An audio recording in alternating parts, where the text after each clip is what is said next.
রুই মাছ রান্না করবো। এই যে রুই মাছগুলোকে বাজার থেকে কেটেই আনা হয়েছে, ভালো করে আবার আঁশ টাশ আছে কিনা দেখে ভালো করে ছাড়িয়ে তারপরে ভালো করে ধুয়ে নুন হলুদ মাখিয়ে নিচ্ছি। খুব ভালো করে নুন হলুদটা গায়ে মাখিয়ে কিছুক্ষণ রেখে দিচ্ছি। আর দুটো আলু কেটে নিয়েছি, আর একটা মশলা করছি। সামান্য একটু পেঁয়াজ দেবো, কারণ এই গরমে ভালো মানে পেঁয়াজ রসুন খেতে ইচ্ছা করে না।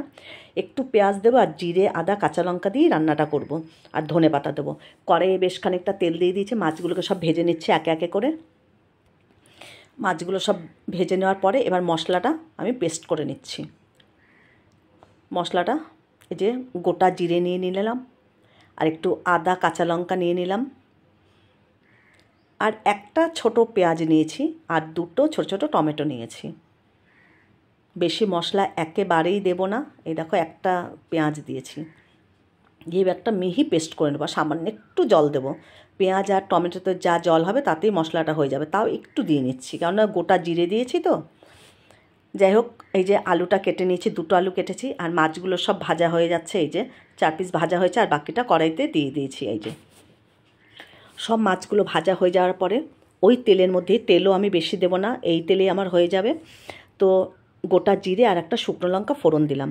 ফোড়ন দেওয়ার পরে এখন আমি আলুটা দিয়ে দিলাম। আলুটা নুন আর হলুদ দিয়ে খুব ভালো করে আলুটাকে লাল লাল করে ভেজে নেব। আলু কিন্তু খুব ভালো করে ভেজে নিতে হবে। যে মশলাটা করে নিয়েছি, একদম মিহি পেস্ট করে নিয়েছি, আলুটা দেখো লাল লাল করে ভেজে নিয়েছি। এবার এর মধ্যে যে মশলাটা করছি সেটা ঢেলে দেবো। মশলাটা ঢেলে দিলাম। এবার সামান্য একটু মশলার মধ্যে জারটা ধুয়ে জল দিয়ে দেবো, আর পরিমাণ মতো নুন আর হলুদ দিয়ে খুব ভালো করে মশলাটা কষাতে থাকবো। যে নুন দিয়ে দিলাম, আর 1 চামচ হলুদ দেব। এই যে হলুদ দিয়ে দিয়ে খুব ভালো করে মশলাটা কষাবো। মশলা যতক্ষণ না ভালো কষা হবে ততক্ষণ পর্যন্ত কিন্তু কষিয়ে যেতে হবে।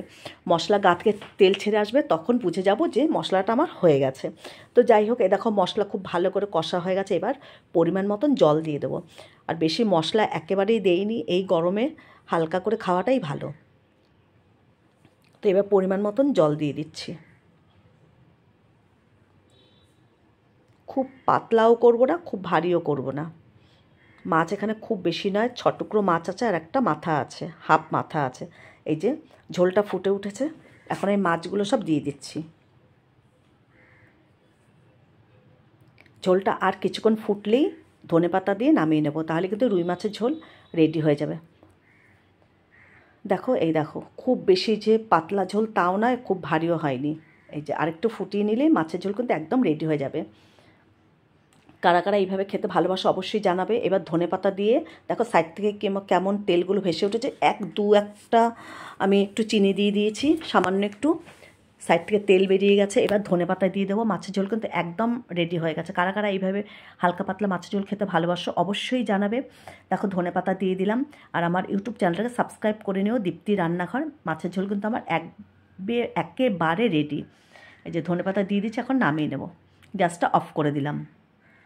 দেখো দেখতে কি সুন্দর হয়েছে। রুই মাছের ঝোল একেবারে রেডি, দারুণ লাগছে দেখতে।